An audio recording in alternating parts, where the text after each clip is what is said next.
She was only supposed to be a guest at the party. He was only supposed to be the host. But the moment the music wrapped around her like smoke, and she laughed, head thrown back, gold earrings catching the morning light, something cracked open inside Kang Min-ho that had been sealed shut for 34 years. He watched her from across the rooftop garden in Seoul, surrounded by his empire and his enemies, and felt, for the first time in his life, like a man who had something to lose. Then another man's hands touched her waist, and the crack became a fracture, and the fracture became a fire. Welcome to AfroKorean romance, where love has no borders. If you believe in love, please like, share, and subscribe for more AfroKorean romance stories. The party had started at 10 in the morning, a deliberate choice, because Kang Min-ho did nothing by accident. The rooftop terrace of the Han River Grand Hotel was one of Seoul's most coveted spaces. Cherry blossoms had been imported out of season and arranged along the glass railings.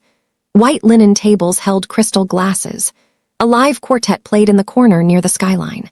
The guests were CEOs, diplomats, celebrities, and one very dangerous man who smiled at all of them like he owned the air they breathed, because technically he did.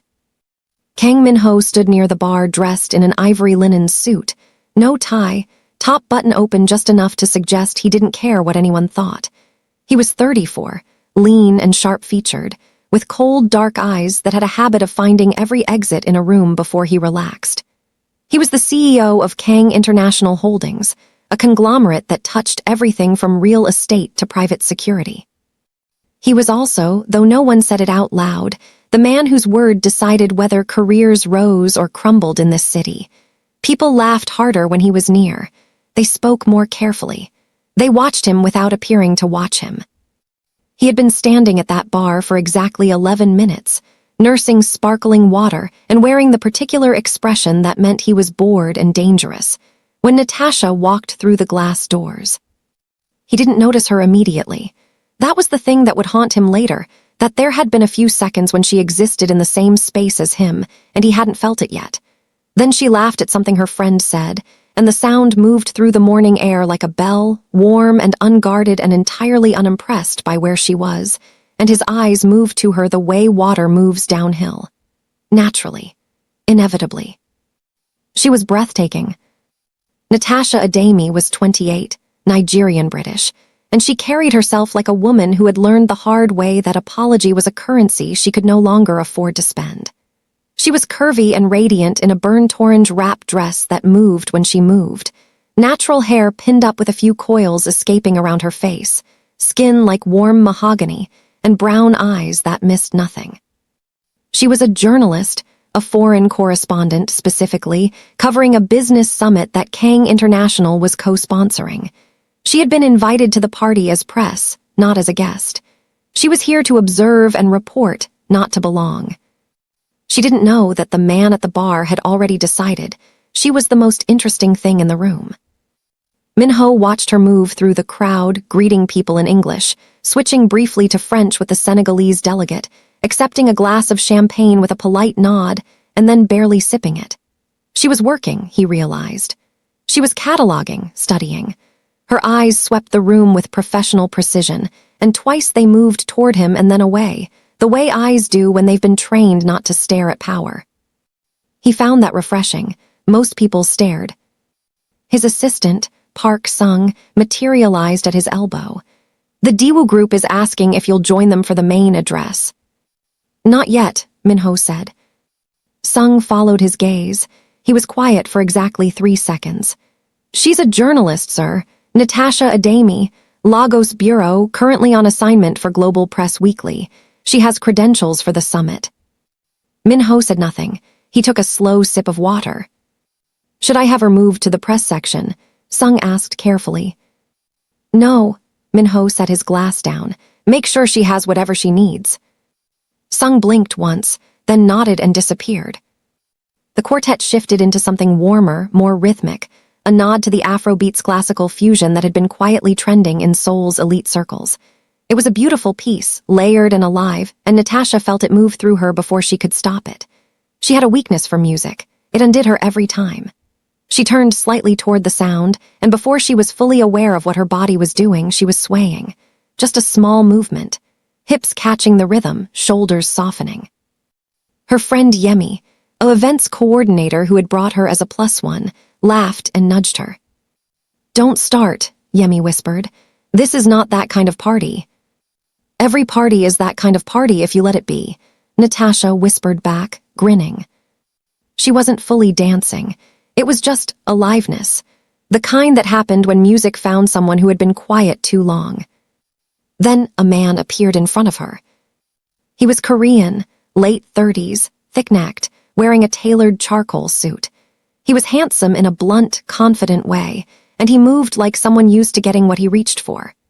His name, Natasha would later learn, was Director Lim Chul-soo, head of acquisitions for one of Kang International's rival firms, and a man with a well-documented reputation for using charm as a business tool. "You dance beautifully," he said in smooth English, leaning slightly close. Natasha smiled without encouraging him. "I was just swaying."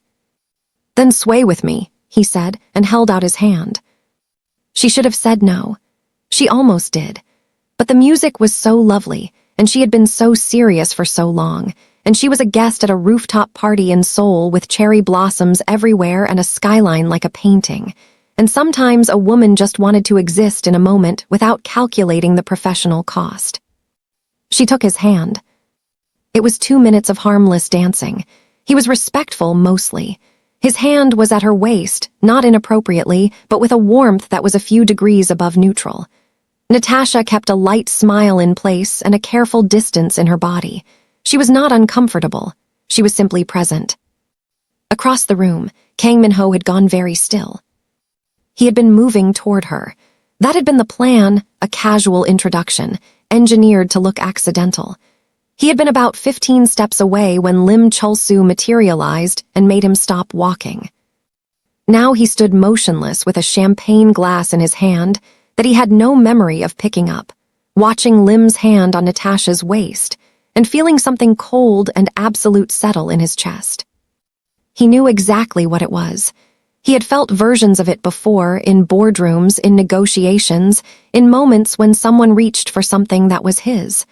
But he had never felt it about a person. Not like this. Not with this particular, irrational, blazing clarity. She was not his. He had spoken to her for 0 seconds. He had no claim, no right, no logical foundation for the heat building behind his eyes. He set the champagne glass down on a passing tray. He walked across the rooftop with the quiet, lethal calm of a man who had stopped caring about appearances. He stopped 2 feet from them. Natasha felt the shift in the air before she saw him. She turned her head and found herself looking at the most controlled, most dangerous-looking man she had ever seen up close, and something about the way he was looking at Lim Chul-soo made the music feel quieter. "Lim SSI," Min-ho said pleasantly, in Korean, with a smile that did not reach his eyes. Lim dropped her hand immediately. "Kang SSI, I was just—" "I can see." Min-ho's gaze moved to Natasha. Up close, she was even more devastating, brown eyes sharp with intelligence, and a mouth curved like she was permanently on the verge of saying something she'd calculated would sting. He switched to English. "I don't believe we've been introduced. I'm Min-ho. This is my party." Natasha tilted her head slowly. "Natasha Ademi, I'm Press." "I know who you are." He said it simply, without arrogance, like it was a fact he'd decided to stop hiding. "I hope you're enjoying yourself." "I was," she said, and the slight emphasis on the past tense was so deliberate, so precise, that something almost imperceptible moved across his face. Not offense, something else, something that looked startlingly like amusement. Lim Chul-soo excused himself with the speed of a man who had correctly identified that the landscape had changed. Natasha watched him go, then she looked back at Min-ho. "You didn't have to do that." "I introduced myself," he said. "That's all." "You cleared the area," she said. The almost amusement was back. "Did I?" "You know you did." She met his gaze fully, unflinching. "Is this how you greet all your press guests?" "No," he said honestly. She waited for more. He offered nothing else, just held her gaze with those dark, unreadable eyes, and the silence between them was strange, not uncomfortable, but charged, like the air before a storm. She was the one who looked away first, and she hated herself a little for it. The morning stretched into noon, and the party shifted in tone, more laughter, more movement, the quartet replaced by a DJ who understood the room. Natasha had done her work, noted the key players, photographed the setting, captured quotes from 3 mid-level executives. She was preparing to leave when a member of the hotel staff found her and said, very politely, that the penthouse suite had been arranged for the media team to conduct interviews, and that her presence was specifically requested for a one-on-one with the host. She stared at the young woman. He requested me specifically. Yes, ma'am. She should have said no. She had enough for her piece. She did not need a quote from Kang Min-ho, and she was not naive enough to think this was a standard press arrangement. She went anyway. The penthouse was 3 floors above the rooftop garden, and it was, objectively, the most beautiful space Natasha had ever stood in. Floor-to-ceiling windows overlooked the Han River, sparkling in the noon light. The furniture was minimal and expensive, dark wood, pale fabric, fresh orchids in a single black vase.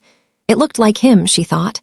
Controlled, purposeful, beautiful in a way that didn't ask permission. He was standing at the window when she entered. He had removed the ivory jacket. Just a white shirt, sleeves rolled to the elbows, forearms resting on the glass as he looked down at the river. He heard the door and turned, and for a moment the light from the river fell across his face and he looked human. Just a man, tired in a way that the rooftop version of him had never let show. She felt the pull of it like a hook. She squared her shoulders against it. "You have 30 minutes, she said, pulling out her recorder. He almost smiled. "I only need 10. She sat. He sat across from her, close enough that the low table between them felt like a polite fiction. The interview was real. She was a professional and she was good at her job, and she pulled sharp, substantive answers from him about Kang International's expansion into East African markets, about job creation, about the summit's policy aims. He answered with the precision of someone who had been pressed before and knew how to give genuine information without giving anything dangerous. She was impressed despite herself. Then her recorder clicked off at the 10-minute mark, and she moved to stand. "Leave it off," he said. She stilled. "I want to ask you something," he said, "off record." She sat back down slowly. "Journalists don't do off record well." "Humor me." She held his gaze. "Ask. Why did you dance with him?" The question landed in the quiet of the penthouse like a stone dropped into still water. Natasha blinked once. Then something hot climbed her throat, not anger, not exactly, something closer to disbelief. "Excuse me." "Lim Chul-soo," Min-ho's voice was even, neutral, like he was asking about weather patterns, but his hands, resting on his knees, had curled just slightly. "Why did you dance with him?" She stared at him. "Because I wanted to." "He's not a good man." "I wasn't marrying him. I was dancing." A pause, his jaw shifted. "I know." "Then why are you asking?" He said nothing for a long moment. The river light moved across the window. Somewhere below them, the party continued, tinny and distant. "I don't know," he said finally. And the honesty of it, the raw, unguarded honesty from a man who looked like he never said anything he hadn't planned, hit her somewhere soft and undefended. She stood up, picked up her bag and her recorder. Her hands were steady. Her heartbeat was not. "Mr. Kang," she said at the door, "whatever this is, it isn't something I'm available for." "I didn't offer you anything," he said quietly. "No," she agreed. "You just looked at me like you already had it." She left. He sat in the penthouse for a long time after. Then he called Sung. "Find out everything about Natasha Ademi," he said. "Where she's staying, how long she's in Seoul, what she needs." He paused. "Don't contact her, just make sure she's safe." Sung's pause was barely perceptible. "Yes, sir." The next morning, Natasha found a press pass waiting at her hotel's front desk. an upgraded credential that opened every session of the business summit, including the closed-door ones that journalists typically had to fight for months to access. There was no name attached, no note. She stared at it for a long time. Then she used it. Over the following 3 days, she moved through the summit with the kind of access that changed careers. She got footage that no other journalist in Seoul had. She filed 2 pieces that her editor called the best reporting of the quarter. She was sharp and focused and professional, and she did not think about Kang Min-ho more than was reasonable, which was to say she thought about him approximately every 4 hours and hated herself each time. She saw him twice from a distance, once in a corridor, surrounded by suits, moving with that particular stillness that parted crowds without effort. He didn't see her, or if he did, he didn't show it. Once across a conference hall during a panel where he was one of the speakers. She watched him talk for 20 minutes about economic partnership between Korea and the African continent, and he was compelling in a way that had nothing to do with attraction and everything to do with the fact that he clearly, genuinely, understood what he was talking about. He believed it. That was dangerous, she thought. A powerful man who was also sincere. On the evening of the 3rd day, she was in the hotel lobby reviewing footage on her laptop when his shadow fell across her table. She looked up. He was alone, no sung, no assistants, no entourage. He was in a dark navy coat, hands in his pockets, and he looked at her the way he had looked out at the river from that penthouse window, like he was trying to figure out something that kept moving. "May I sit?" he asked. She should have said no. Her instincts, her training, the entire architecture of her professional boundaries said no. "1 drink," she said, "then I have to work." He sat. They talked for 2 hours. It was the most frightening 2 hours of Natasha's adult life, not because he was frightening. He wasn't. Not to her, not that night. He was warm. He was funny in the dry, precise way of someone who had forgotten they were funny and was surprised when she laughed. He told her about growing up in Busan, the second son of a man who built his company from a single shipping container and expected both his sons to inherit the pressure without the softness. He told her about the business, about what he was genuinely trying to build in East Africa, about the meetings he'd taken in Lagos and Nairobi that had changed how he understood the word ambition. He listened to her talk about her journalism with the focused, unhurried attention of someone who thought what she said mattered. He did not flirt, he did not push, he just was there, entirely dangerously present. When she finally closed her laptop and said she had to sleep, he walked her to the elevator. They stood in the lobby's marble corridor, a foot of air between them, and the moment stretched. "You gave me those press credentials," she said. It wasn't a question. He didn't deny it. "You deserved access." "You don't know my work." "I read everything you've published in the last 2 years," he said. "The Lagos infrastructure piece, the Nairobi climate summit coverage, the piece on Korean tech investment in Ghana." He paused. "You're extraordinary." She felt something fracture inside her chest, quietly, like ice shifting. "Don't do that," she said softly. "Do what?" "See me that clearly." Her voice was steady. Her eyes were not quite. "I'm leaving Seoul in 4 days. This is a bad idea." "I know," he said. "Then stop." He looked at her for a long time. "I'll try." The elevator came. She stepped in. He did not follow. But as the doors closed, she watched him standing in that marble corridor with his hands in his pockets and his expression doing something unguarded and aching, and she pressed herself against the elevator wall and breathed. She did not try to avoid him the next day. That was her first mistake. He found her at the summit's closing lunch, sitting alone at the edge of the room. And he sat next to her without asking, and put a plate of food in front of her that she hadn't gotten herself because she'd been too deep in her notes to eat. She stared at the plate. "Jjajangmyeon," he said. "You mentioned last night that you'd never tried it." She had said that, in passing. He had remembered it. She ate. He sat beside her and answered emails on his phone and said nothing, and it was the most comfortable silence she had ever sat in with a man she barely knew, and that was the second mistake, letting herself feel comfortable. Later that afternoon, Lim Chulsu appeared again. He found Natasha in the corridor outside the main hall and fell into step beside her with the easy confidence of a man who decided persistence was a virtue. "I never got to finish our dance," he said, smiling. Natasha kept walking. "I think we finished just fine." "Have dinner with me tonight," he said. "There's a place in Itaewon." "She has plans." Both of them stopped. Min-ho had come around the corner. He was walking with 2 board members and had apparently heard the last 30 seconds of conversation, because he had broken from his group without breaking stride and was now standing 3 feet away with an expression that was perfectly pleasant and absolutely lethal. Lim looked between them. Something shifted in his face. "Kang SSI, I wasn't aware." "She has plans," Min-ho said again, still pleasant, still lethal. "With me." Natasha turned to look at him. He met her gaze and held it, and she read the question in it. "Will you let me do this?" And she should have said no. She should have informed both of them very calmly that she was a grown woman who made her own schedule and that neither of them had any claim on her time. Instead, she looked at Lim Chulsu and said, "He's right. I have plans." Lim left. Min-ho looked at her.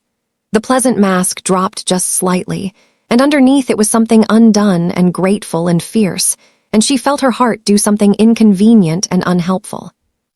"You didn't have to do that," he said. "Now we're even," she said and walked away. He watched her go. He realized, completely and catastrophically in trouble. That evening, he took her to a rooftop restaurant in Insadong that he'd reserved entirely. Not to impress her, she somehow knew, but because he didn't want anyone else in the room. He wanted to hear her without noise. The city glittered below them. The food was exquisite. She wore a deep green dress and her hair down, and he wore a black shirt with no jacket, and they looked like 2 people trying very hard not to be falling in love and failing completely. He told her things that night that he had not told people who had known him for decades, about the loneliness of authority, about the brother he'd lost to a business deal gone wrong 5 years ago, not to death, but to silence, to a rift that had never healed, about the company he'd built that felt sometimes like a palace with no windows. She told him about her mother, who had moved from Lagos to London carrying 3 dresses and a qualification, and had built a life through sheer, furious will.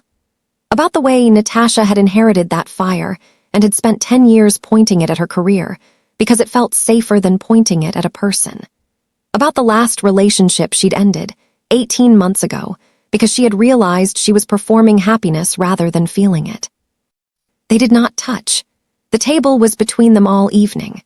But when the restaurant grew cold and a waiter brought her a shawl and she thanked him and wrapped it around her shoulders, Min-ho watched her hands and his own hands moved slightly on the table, like they were remembering there was a reason they were staying still.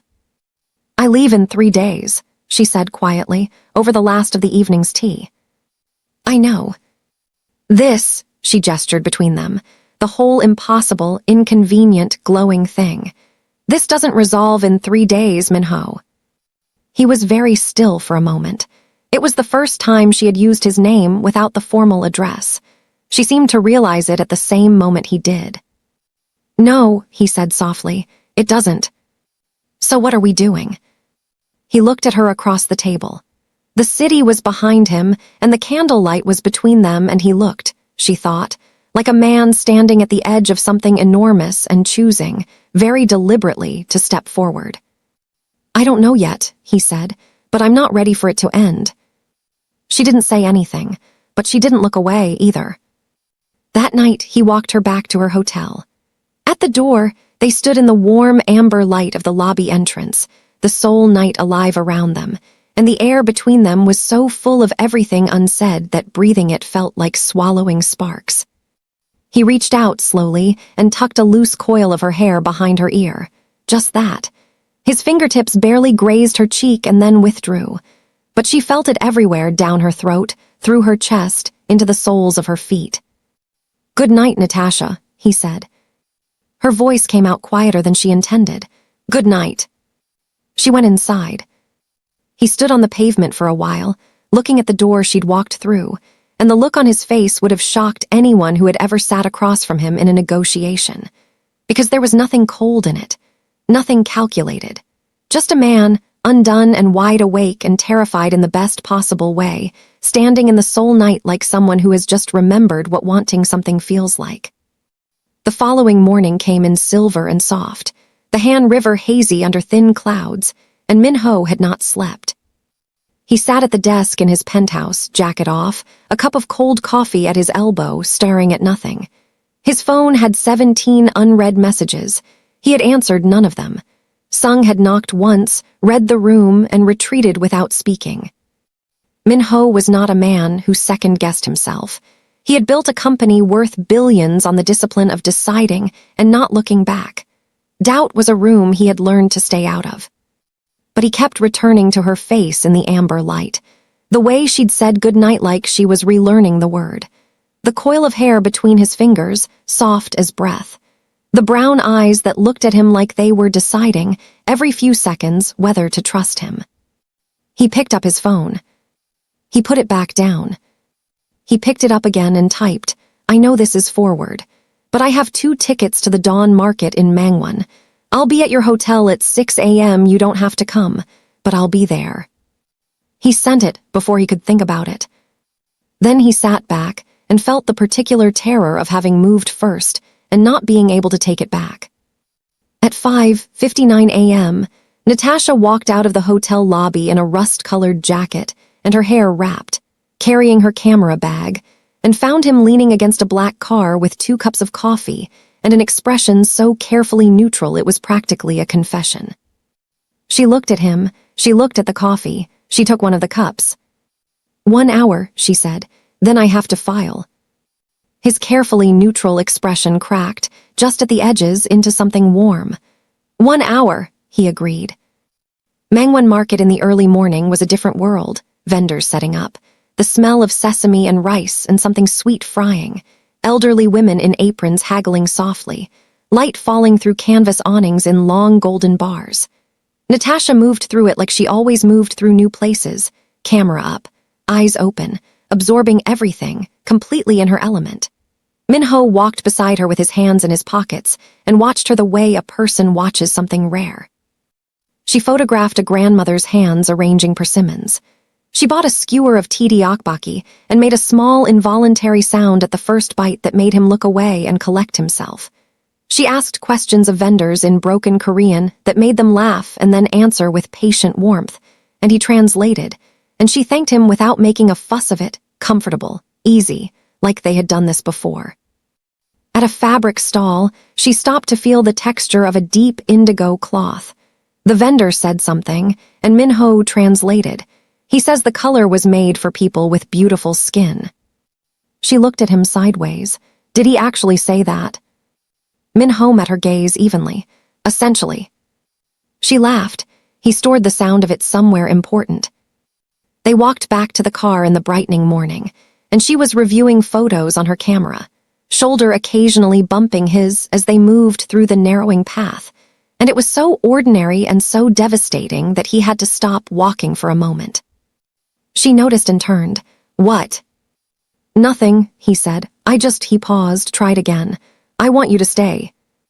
The words landed between them, bare and unarmored. Natasha looked at him for a long moment. The market noise moved around them. Somewhere nearby, a child was laughing. The morning light was turning gold. "Min-ho," she said quietly.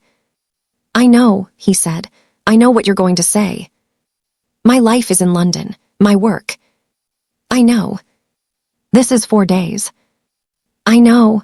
His voice was low and even, but underneath it was the particular ache of someone who has located something irreplaceable and is watching it leave. "I know all of it. I'm not asking you to rearrange your life. I'm just telling you the truth so that when you go knowing I meant it." She turned away, looked at the market, the vendors, the ordinary, extraordinary morning. Her jaw was tight. "That's not fair," she said softly. "No," he agreed, "it isn't." She filed her story that afternoon. It ran that evening and was immediately picked up by 3 major outlets. Her editor called it her best piece of the year. She should have felt triumphant. She felt distracted, which was worse. 2 days left. She was editing footage in her hotel room that evening when her phone buzzed, not Min-ho's number, but a colleague. A warning. Lim Chul-soo has been asking about you, specifically about your press credentials and who arranged them. He's been talking to some people. Natasha, be careful. She stared at the message. Then another, I heard he's trying to file a complaint with the summit committee. Says you received preferential access. Could be nothing. Could be a problem. She set the phone down, picked it up, stared at it again. She called Min-ho. He answered on the second ring. Natasha. Did you know Lim Chul-soo is trying to have my credentials investigated? A pause, brief and absolute, then quietly, no, I didn't know. But it's connected to you, the access. I'll handle it. That's not, she stopped, breathed. Min-ho, if this becomes a scandal, journalist given preferential access by powerful CEO, it damages my credibility. Everything I filed from this summit gets questioned. My editor will pull me from the story, maybe worse. Silence. She could hear him thinking, then. I understand, I'm sorry, I should have been more careful. You should have asked me, she said, and her voice was quieter now, hurt underneath the professionalism. I don't need to be helped without being asked. You're right, no defense, no deflection. I'm sorry. The apology was so clean, so immediate, that it took the fight out of her. What are you going to do? She asked. Tonight, he said, I'm going to make some calls. By morning it won't be an issue. Don't make it worse by throwing your weight. I'll handle it cleanly, he said. No weight, just correction. A pause. And Natasha, he did this because of me, because he watched us. I'm sorry for that too. She sat on the edge of her hotel bed in the dark. Stop apologizing. It's disconcerting. She heard him breathe out, almost a laugh. Good night, Natasha. Good night, she said. By morning, the complaint had been formally withdrawn. Lim Chul-soo's own organization had released a quiet statement citing an internal miscommunication. No explanation, no drama, clean and absolute. She didn't ask how he'd done it. Her last full day in Seoul arrived like a door about to close. Min-ho sent no message in the morning, which she noticed, which annoyed her because noticing meant expecting, and expecting meant she was already in trouble. She went about her work, a final interview, packing, logistics. She was professional and efficient and entirely preoccupied. He showed up at her hotel at noon with no announcement. Sung called ahead to say Mr. Kang was in the lobby. She went down in jeans and a soft cream top, hair out, and he was standing near the window looking out at the street, and when he turned and saw her like that, unhurried and real and off-duty, something in his face went very still. I wanted to take you somewhere, he said, if you have time. I have time, she said, without even checking her schedule. He took her to Namsan, not the tourist trail, but a quiet path near the base that most visitors never found, shaded and green and smelling of cedar and rain. They walked without destination. He told her about coming here as a student, before the money, before the company, when he was just a sharp-edged young man with a scholarship, and a chip on his shoulder and no idea what he was building toward. She told him about Sundays in her mother's kitchen in Peckham, learning to cook jollof rice, while her mother narrated every step with the authority of someone documenting sacred knowledge. They sat on a stone wall near a small waterfall. Their shoulders were touching. Neither of them moved away. I don't do this, she said quietly. I want you to know that. I don't let people in like this. I'm usually very good at the wall. I know, he said. I could tell. Then why did you keep? Because the wall was worth climbing, he said simply. She turned to look at him. Up close, in the green light under the cedar trees, he looked younger, softer, like the city version of him was a costume and this was the man underneath. I'm scared, she said honestly. Of what? That this is just Seoul, just the magic of being somewhere new, that I go home and it fades. He was quiet for a moment, and if it doesn't, then it's scarier, she said. He looked at the waterfall, then back at her. Slowly, carefully, he took her hand where it rested on the stone between them and held it, just that, her hand in his. The waterfall going on, indifferent and eternal. "I'll be in London in 3 weeks," he said. "Business, real business, not engineered." She looked at their hands. "I'm not asking you to wait," he said. "I'm just telling you I'll be there, in case you want coffee or to tell me it faded." "And if I want to tell you it didn't?" she asked quietly. He turned to look at her. The answer was in his face before he spoke it. "Then I'd like that very much." That evening, her last in Seoul, she was walking back to her hotel from a nearby convenience store, headphones in, thinking about flights and stories and the specific texture of a man's silence when it's warm, when 2 men stepped out of a side street.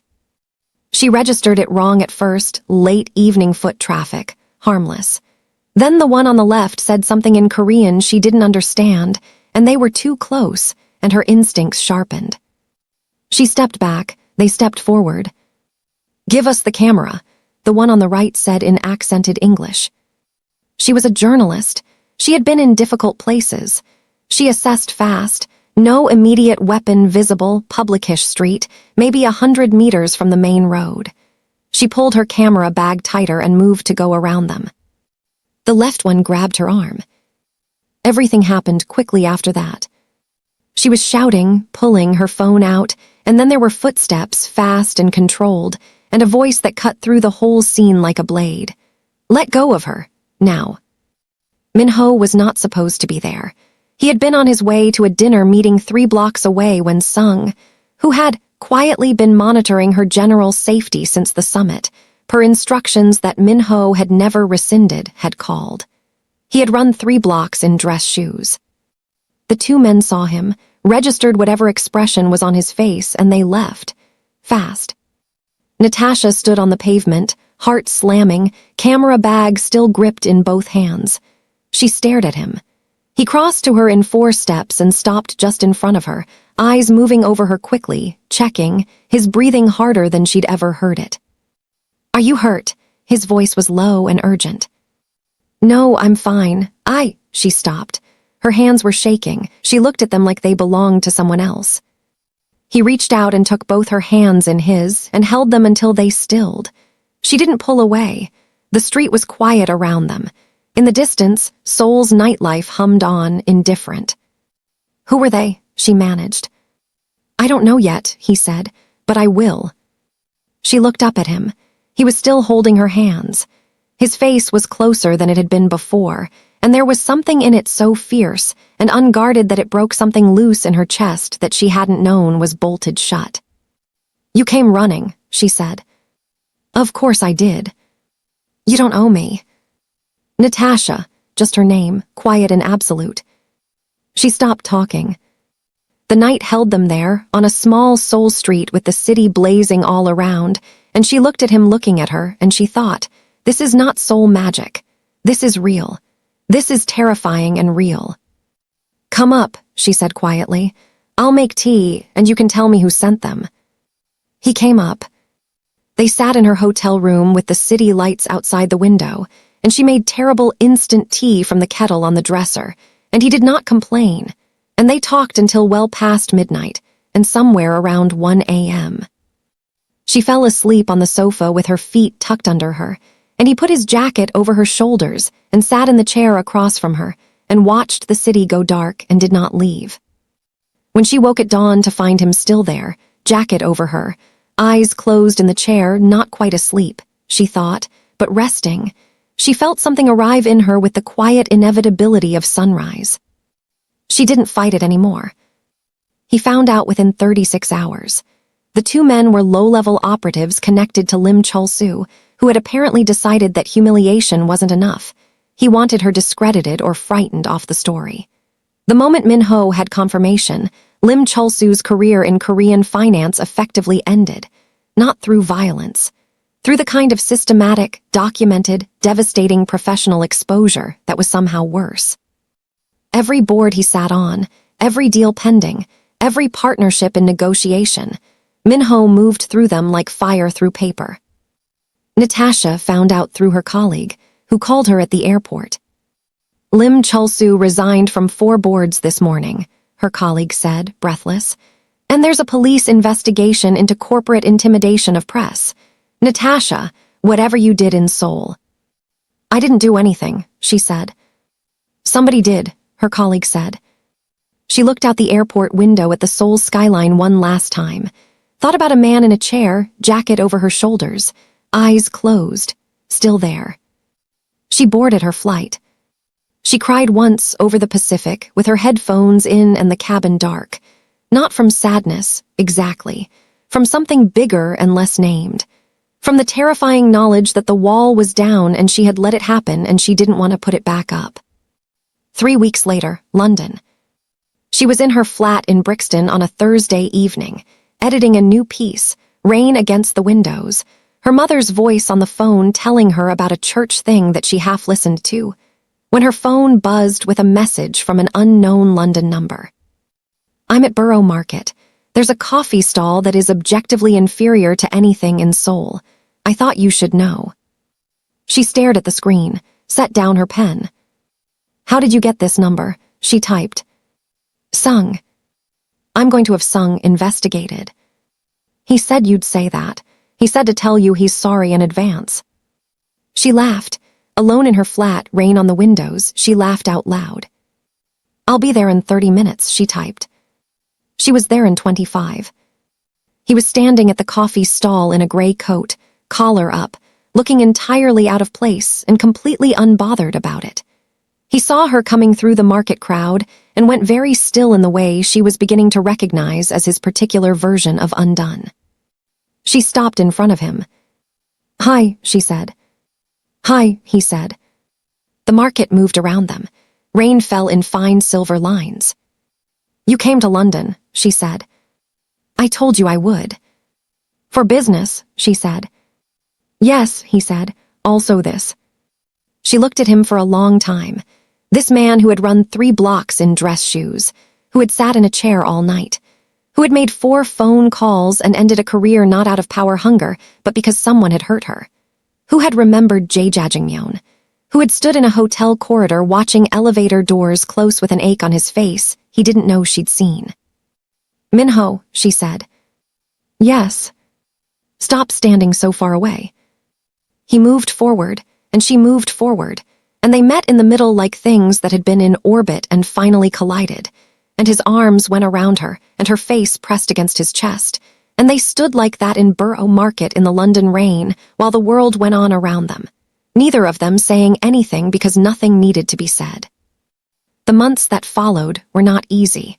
They were glorious and difficult, and real in the way that anything worth having is real. There was a distance, Seoul and London, that they refused to make smaller with pretending. He flew to London. She flew to Seoul. They negotiated around schedules and time zones and the specific loneliness of airports and never quite complained because neither of them had expected to get this, and they were both too honest to pretend it wasn't worth it. There was his world, the empire, the board meetings, the 1,000 hands reaching for his attention and resources, and the women who assumed access to him and were gently and absolutely redirected. There was the first time she attended a Kang International event in Seoul as his partner, and the room's silent recalibration, and she stood beside him in a dress the color of deep water and looked at no one with apology. There was his mother, who flew in from Busan and sat across from Natasha over dinner with the specific scrutiny of a Korean mother, whose eldest son had never brought anyone home and asked every question she wanted to ask in the most politely oblique way possible. And Natasha answered all of them in direct, kind English and made her laugh twice. And by the end of the evening, Min-ho's mother was showing Natasha photos of him as a child that he expressly did not want her to see. There was the night, 4 months in, when an article ran in a Seoul business tabloid suggesting that Kang Min-ho's relationship with a foreign journalist was a liability, a planted piece, paid for by a former business rival trying to manufacture scandal. He called Natasha before she saw it, which meant she heard it in his voice first, the tightness, the fury held on a very short leash.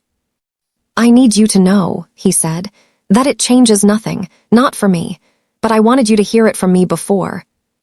Min-ho, she said, stop. Natasha. Does it change anything for you? A pause, no.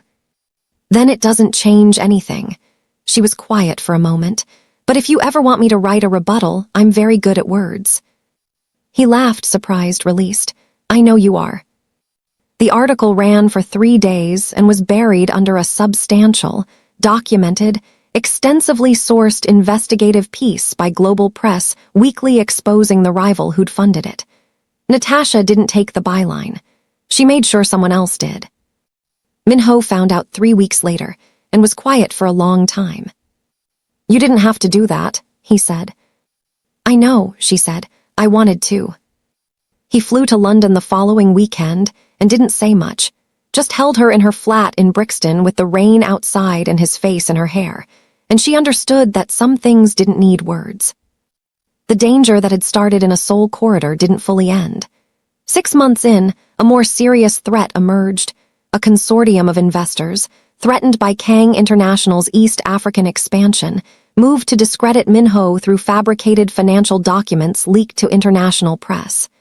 It was sophisticated and dangerous, and it targeted his reputation, his company, and through proximity, her reporting. He sent her home to London with a security detail she didn't ask for and fought about twice and eventually tolerated. He fought for 3 weeks. Lawyers, forensic accountants, the particular cold fury of a man who had been targeted before and knew exactly how to dismantle the attack without losing himself in it. He worked 20-hour days. He was photographed looking gaunt and relentless and entirely capable. She filed her own investigation, independently sourced, no connection to him except the subject matter. It ran globally. It detonated the fabricated documents and laid bare the consortium that had created them with the kind of surgical clarity that only a journalist who was also furious and in love could produce. He read it on a Thursday morning in his Seoul office and had to sit down. He called her. Natasha. Don't, she said. I'm just going to say. Min-ho. You're extraordinary, he said. Silence on the line, then, I know, go sleep. He smiled at his desk, alone in his enormous Seoul office at 11 p.m., and for the first time in 3 weeks felt like himself. A year after a rooftop party in Seoul, on a winter morning in Bukshan Hanok village, his choice because she'd told him once that she loved the old houses, the curved rooftops, the persistence of beauty in a changed city. He stopped walking on a stone path between 2 lanterns. She turned when she realized he wasn't beside her. He was on one knee. He had been carrying the ring for 3 weeks. He'd bought it in London, at a small jeweler in Hatton Garden that she'd pointed to once in passing with the absolute minimum of interest, which meant it had lodged in his memory like a barb. She put her hand over her mouth. I'm not very good at speeches, he said. You know this. She made a small sound, not words. I know your work schedule and your favorite terrible instant tea, and the sound of your laugh when something actually surprises you, and the face you make when you're about to write something that will ruin someone's Tuesday. He looked up at her. I know I'm not easy. I know the distance is real. I know the world I live in is complicated, and that you are a woman who never needed any man to complete a sentence, let alone a life. A pause. But I also know that I have not slept as well as I slept in that hotel chair as any night since. And I know that whatever this is, it is the most real thing I have ever been part of. She was crying. She hadn't decided to, it had just happened. Natasha Adami, he said quietly, will you marry me? She looked at him for one long, full, extraordinary moment. The lanterns swayed. The village was quiet. The winter air smelled of pine and wood smoke and something sweet from a nearby kitchen. Yes, she said, get up. He stood, put the ring on her finger, a single oval stone, deep brown gold like her eyes. She looked at it and then looked at him, and then she was in his arms, and he was holding her with the contained, fervent intensity of a man who had once been very good at letting nothing matter and had completely, gratefully lost the ability. They were married 6 months later, in a ceremony that was 2 ceremonies. One in Lagos, loud and glorious, with her mother in purple Jeel and 300 people, and a DJ who played until 2 in the morning. One in Busan, smaller, his mother crying quietly and his father shaking Min-ho's hand, and then, to everyone's surprise, pulling him into a brief, startled embrace. Natasha wore ivory and busin, and at the reception she danced, without reservation, without permission, without apology, and he stood at the edge of the room and watched her with the expression of a man encountering something he still can't entirely believe he gets to keep. She caught him watching and crooked her finger. He went to her, he always went to her. They danced until the music ended.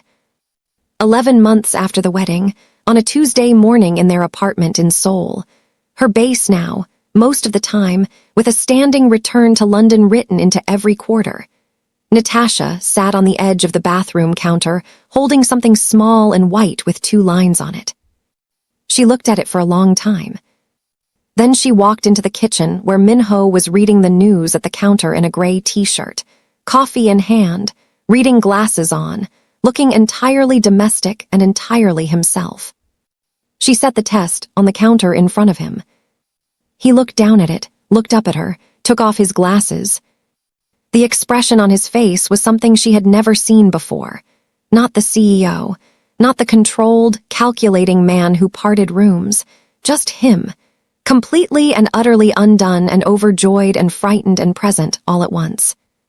He crossed to her in 2 steps and cupped her face in both hands and pressed his forehead against hers, and they stood like that in their Seoul kitchen, while the morning light came through the window and the city began its day below them, and she felt his hands shaking very slightly, and she covered them with her own.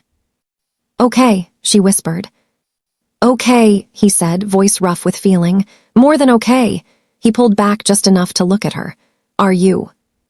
She thought about a rooftop party in the morning, and a man with cold eyes that had found her across a crowd, and something cracking open that could never be sealed back. She thought about a waterfall in Namsan and a chair in a hotel room, and a man running 3 blocks in dress shoes. "Yes," she said, "I am." He kissed her forehead, then her cheek, then her mouth, soft and certain, like a promise he already knew he would keep. Outside, Seoul blazed on, indifferent to the small miracle happening in a kitchen above it. But inside that kitchen, something that had begun on a rooftop with music and a man's jaw tightening, and a woman who refused to stop dancing had become, entirely, permanently, beautifully, a life. And that is how love finds you, not when you are ready, not when you have planned for it, not when it is convenient or logical or safe. It finds you dancing at a party in the morning. It finds you in a man's stillness when the music starts. It finds you in the question he asks that he has no right to ask, and the answer you give that surprises you both. It finds you, and if you are brave enough, it stays.